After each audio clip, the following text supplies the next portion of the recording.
So to answer this question, I first need to define norm. Norm is the acronym for naturally occurring radioactive material.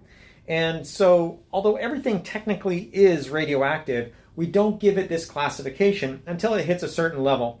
And it's going to depend on the state. Most states are the ones that regulate it as opposed to the NRC. But it really is just when you get an extra high concentration of naturally occurring radioactive material.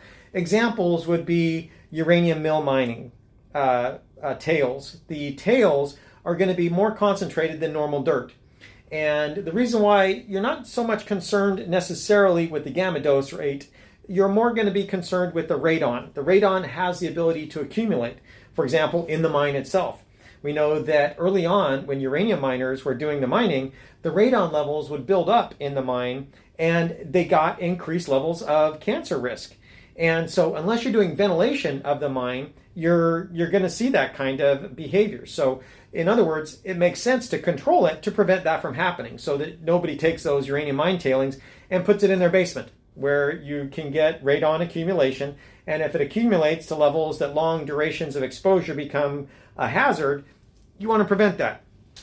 There are other forms of norm. It can be what we call scale from oil mining, oil drilling. The material that comes up on those drill bits can be concentrated in radium and its decay products. There are other forms, but generally that's what it is. I think there might be some other forms, maybe potassium. Some potassium or potash mines might have elevated levels. Don't quote me on that, but usually it's going to be uranium mill tailings and things of that nature.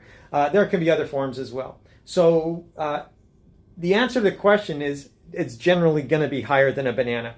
A banana is simply concentrated in potassium.